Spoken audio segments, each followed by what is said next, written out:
am I doing here? In this miserable place? I'm risking my life. For what exactly? Guts versus 100 shooter soldiers. It's one of the best fights in the entire series of Berserk. Even as the manga evolved to have Guts facing down ever-impressive monsters and apostles, this fight still hangs in a top spot for many people. It's certainly a highlight of the Golden Age arc, but there's more that makes this fight impressive than just the sheer brutality of it.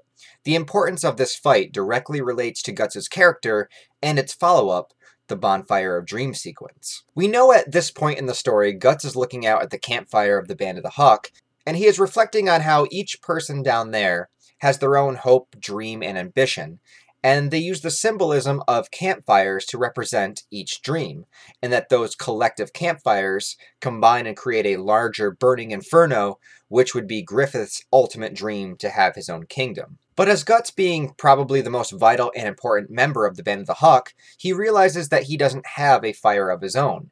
Him being separated on the hilltop represents that his fire is not there to help contribute to that inferno. And it bothers him to his very core. Not just the idea of not feeling a purpose within him, but also that he had heard Griffith's speech to Charlotte, that only those with their own dreams could be considered his equal. But then, as Guts seemingly sits here without a fire of his own, Casca arrives, and asks a very important question. I'd rather fight with my sword than run away, that's all. So that's the only reason? You fought 100 men because it's not in your nature to run away.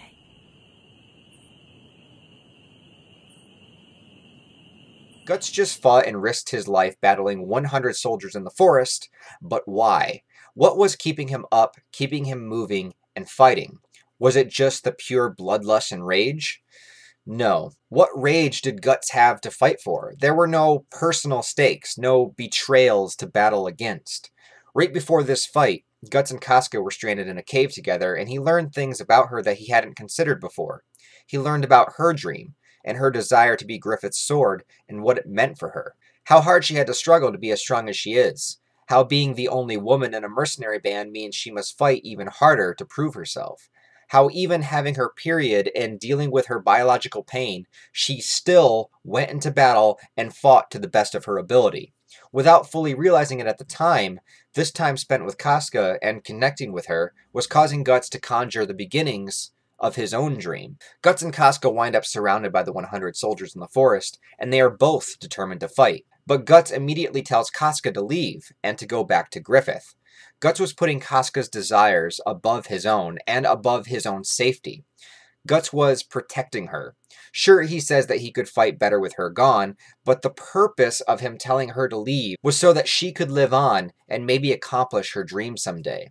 Guts viewing himself not having a dream, he was more expendable, and just the same, Casca became that much more important. During the battle, Guts even wonders why he is doing this. He doesn't understand it himself.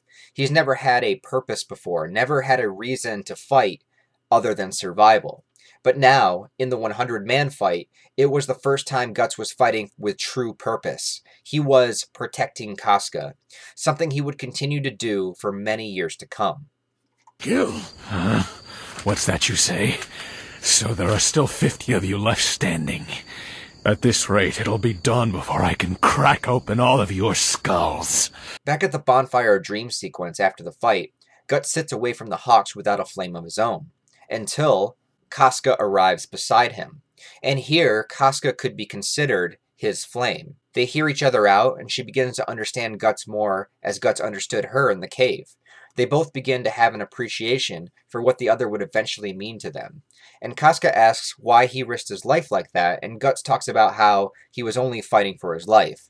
This was his understanding of it at the time, but if it were only for that, perhaps Guts wouldn't have made it through the entire battle. Even for someone like Guts, the push needed to make it through such an ordeal comes from something deeper. I believe the 100-man battle was the first true moment of Guts recognizing his flame in the form of Casca. The symbolism is used further in the manga in Cracks in the Blade, where Goto reminds Guts that Casca is the flame that keeps his darkness away. She's his reason to fight, a reason to protect. Guts is the protector of Casca, and the protector of the one he loves. There is nothing to save myself for or give myself to. I fight because I know nothing else. Once I was willing to do just that, to commit myself to fighting, and let anyone else find a reason for me.